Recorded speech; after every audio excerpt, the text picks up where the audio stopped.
There's a tool hanging in my shop that's older than my grandfather. It has no motor, no battery, no cord, no screen.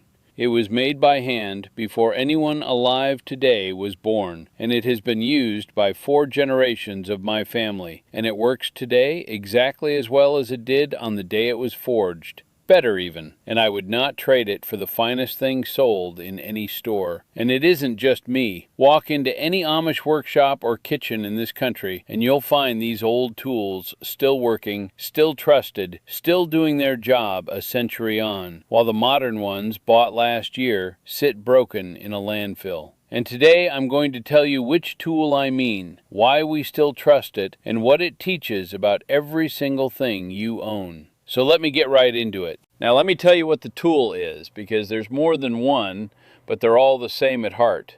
I'm speaking of the good old hand tools, forged and made to last.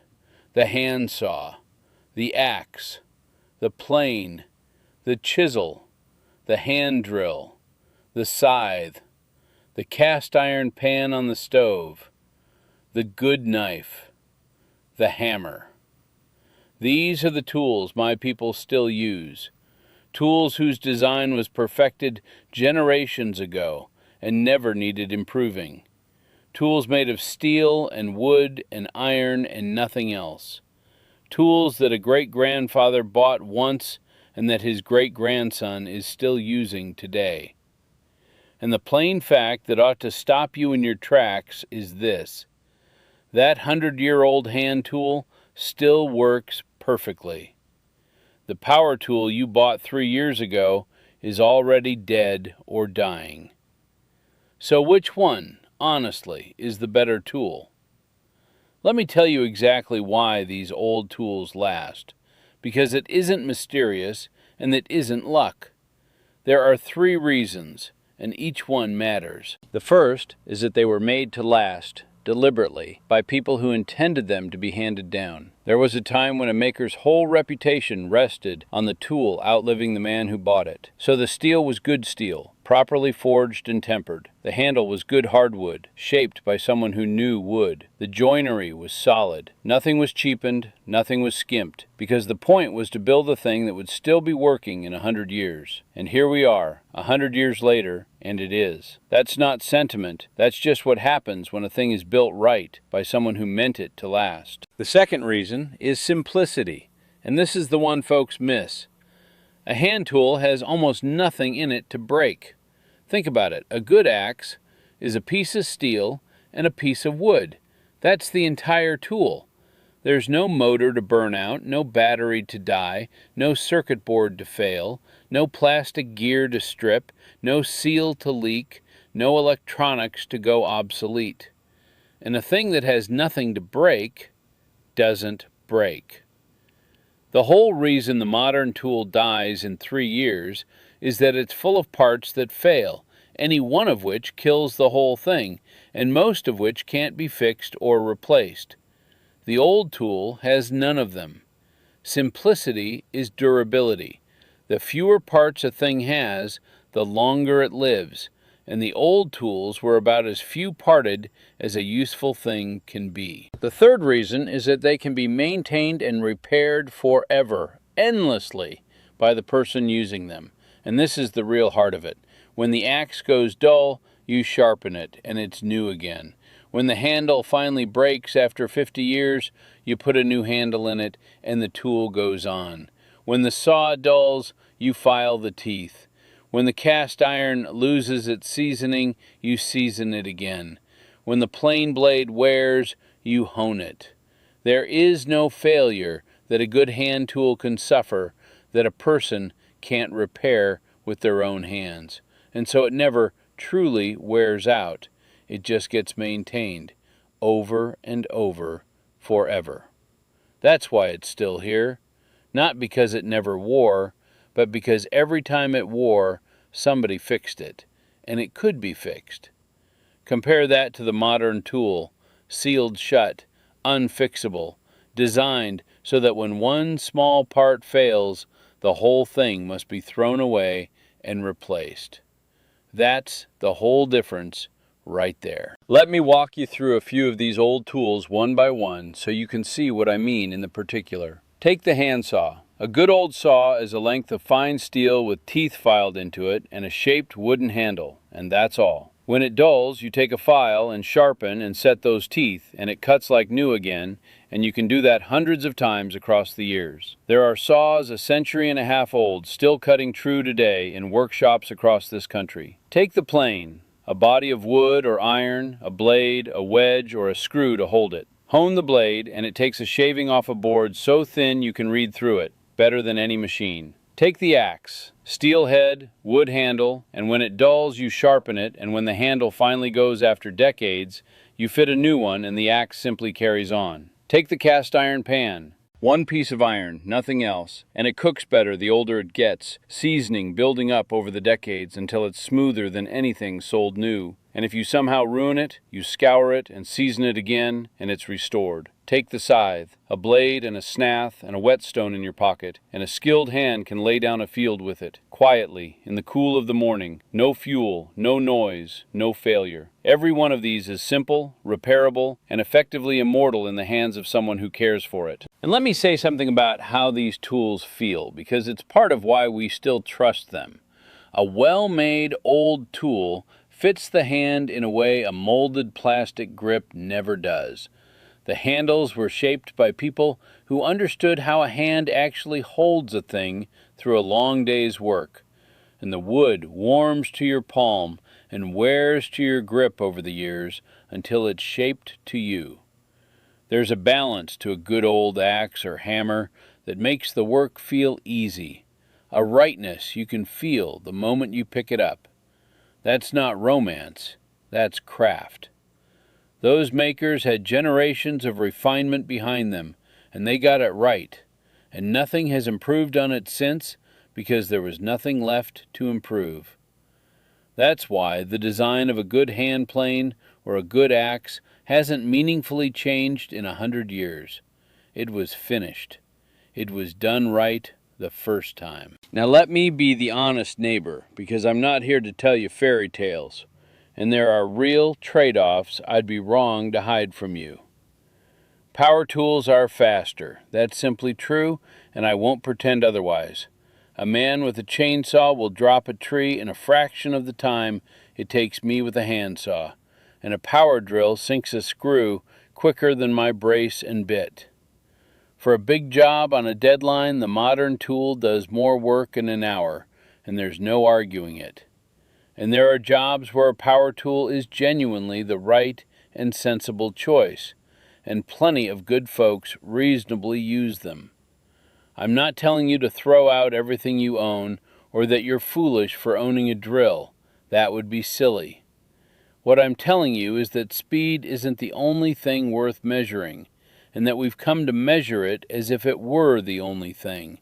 And that's cost us a great deal we never counted. Because reckon the real cost, honestly. That fast, modern tool costs money to buy, then costs money again in 3 years when it dies, then again and again over a lifetime, tool after tool after tool, plus the power to run it, and the batteries to feed it, and the repairs you can't do yourself. My old axe was bought once, 4 generations ago, and has cost nothing since but a handle and a bit of sharpening. Across 100 years, which one actually cost more? It isn't close. The old tool is slower by the hour and vastly cheaper by the lifetime. And it never once left me stranded because the battery was flat or the power was out or the shop was closed. And there's another honest thing worth saying. A hand tool asks more of you and gives you more back. It asks skill and patience and your own strength and attention. And in exchange, it makes you capable, and it lets you feel the work, and it doesn't roar or shake or throw sawdust in your eyes. There's a quiet in handwork that power work destroys. You can hear the birds, hear yourself think, feel the wood telling you how it wants to be cut. That's not nothing. That's a large part of what makes work good instead of merely fast. There's one more honest thing worth naming, which is dependence. The power tool ties you to things outside yourself. It needs electricity, which means it needs the grid, or it needs a battery, which means it needs charging and will die entirely in a few years, and often can't be replaced once the maker moves on to a new model. It needs the company that made it to still exist and still sell the parts. It needs the shop to be open. My old axe needs none of that. It needs my 2 arms and a stone. When the power goes out in a storm, and it does, the man with the hand tools works right through it, and the man with the batteries sits waiting. That's not a small thing. That's the difference between a capability you own and a capability you rent from somebody else. And my people have always known which of those is worth having. And let me tell you about my own old tools, since this isn't theory to me. That axe I mentioned came down from my great-grandfather. The head is dark with age and has been sharpened so many times over the generations that the shape of it has changed a little, worn back by a century of stones. It's on its 3rd or 4th handle, I couldn't say which. But that steel head has been splitting my family's firewood since before there were automobiles on the roads here. And it split some this past winter, and it'll split some next winter, and it will very likely still be splitting wood when my grandchildren are old. What did it cost? Somebody bought it once, a long time ago, and nobody's paid a cent for an axe since. 4 generations warmed by one tool. Try that with anything you can buy today. Now let me tell you what this really teaches, because the tool is only the door into something bigger. The old tool is a window onto an entirely different way of thinking about every single thing you own. There was a time when the whole world made things this way, made them well, made them simple, made them fixable, made them to last a lifetime and be handed down. Not just tools, furniture, boots, pans, clothes, houses, everything. You bought a thing once, took care of it, repaired it when it broke, and it served you your whole life and then served your children. Ownership meant stewardship. A thing you owned was a thing you kept. And then that changed. And it changed on purpose. Somewhere along the way it was discovered that a company makes far more money selling you a cheap thing every 3 years than a good thing every 50. And so things began to be made cheaply, made complicated, made sealed and unfixable, made to fail on schedule and be replaced rather than repaired. And we were taught to accept it, taught to expect that things break and you buy another, taught that the newest is best and the old is obsolete. And so we went from a world of things that lasted generations to a world of things that last a warranty. That wasn't progress, that was a business decision made about your money, and we all just went along with it. My people simply never went along with it. We kept the old tools, kept using them, kept maintaining them, kept handing them down, and so we still have them, working perfectly a century on, while everyone else has bought and thrown away a dozen replacements in the same span. We're not being quaint, we're being right. And notice how far this reaches beyond the workshop, because it's the same story everywhere you look. The boots that used to be resold again and again for 20 years, now glued together so they can't be resold at all, and must be thrown out in 18 months. The furniture that used to be joined by hand and passed down, now particle board and staples that won't survive one move. The appliance that used to be repaired by a man with a toolbox, now sealed and computerized so the repair costs more than replacement.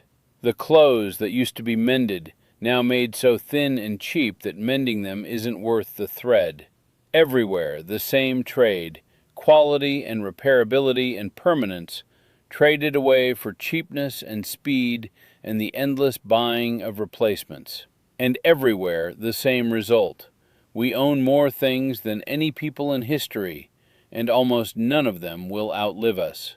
That's a strange kind of wealth when you think on it. My great-grandfather owned very little, and most of it is still here. We own everything, and almost none of it will last the decade. And here's a thing worth sitting with. All that broken, replaced, discarded stuff goes somewhere. Every dead power tool, every busted appliance, every pair of unresolable boots, into the ground. The old way, where a family owned a few good things and kept them for a century, produced almost no waste at all. Not because anybody was trying to be virtuous about it, but simply because nothing was ever thrown away. It was just used and fixed and used again until it was handed to the next generation. There's an honesty in that way of living that the modern way, for all its convenience, simply can't claim. So let me tell you what to actually do with this, because you can use it starting today, whatever tools you own. First, when you buy for the long haul. Buy the good, simple, solid, repairable thing once instead of the cheap thing 5 times. It costs more today and vastly less across your life, and you'll have something worth handing to your children. Second, look hard at the used and the old. Those 100-year-old tools are still out there in estate sales and flea markets and old barns and your grandfather's basement, and they can be bought for very little and cleaned up and sharpened and put right back to work for another century. An old hand tool, bought used and restored, is very often better made than anything you could buy new at any price. Third, learn to maintain what you have. Sharpen it, oil it, clean it, keep it dry, replace the handle when it goes. A tool that's cared for doesn't die. And fourth, learn to use the hand tools, at least some of them, because that skill makes you independent of the battery and the cord and the store forever. And let me add one more piece of practical knowing for those who go looking for these old tools, because they're easier to find than you'd guess. They turn up at estate sales and farm auctions and flea markets and second-hand shops, often for a few dollars, because most folks walking past see only a rusty old thing and have no idea what they're looking at. But rust on the surface means almost nothing. Underneath it is usually good steel that a bit of work will bring right back. What you want to check is that the steel is sound and not cracked, that the head or blade isn't badly chipped or ground away to nothing, and that there's enough of it left to sharpen. The handle hardly matters at all, since a new handle is easy to fit.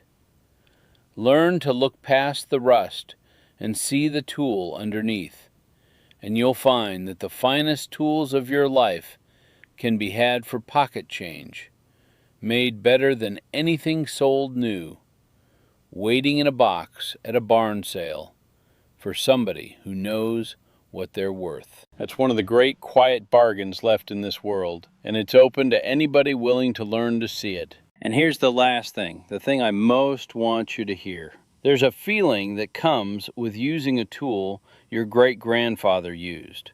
And I can't fully put it into words, but I'll try. When I take down that old axe and my hand settles into the worn place where 4 generations of hands have settled, and I feel that it still works perfectly, and I know that if I care for it, my grandson will use it too, something in me is steadied. It connects me backward and forward at once. It says that some things last, that not everything is disposable, that a thing made well and cared for outlives us all and keeps on serving. In a world where everything is thrown away, including, it sometimes feels, people, there's a deep, quiet dignity in owning something that endures. That's worth more than speed. That's worth more than convenience. And you can have it too, for the price of one good tool and the willingness to take care of it. So here's what I'd leave you with. Go find one good old tool, a handsaw, an axe, a plane, a cast iron pan, whatever fits your life. Buy it used and old and well made, or dig your grandfather's out of the basement where it's been waiting. Clean it up, sharpen it, put a handle in it if it needs one, use it, take care of it, and notice as you do that it works, that it doesn't fail you, that it asks nothing but care and gives back a lifetime. And then let that one tool change how you think about the rest of what you own, about buying once instead of 5 times, about repairing instead of replacing, about stewardship instead of consumption. Because in the end, that 100-year-old tool isn't just a tool. It's an argument. It's standing there in my shop, silently proving that things can be made to last, that they were made to last, that the whole world of disposable junk we live in now was never necessary and never inevitable, that it was a choice somebody made about our money. The old tool is the proof. It's still working, and it always was possible to live the other way. If this is the kind of practical, clear-eyed old wisdom you've been hungry for, the kind that makes you capable and self-reliant and connects you back to the good sense of those who came before, then stay here with me.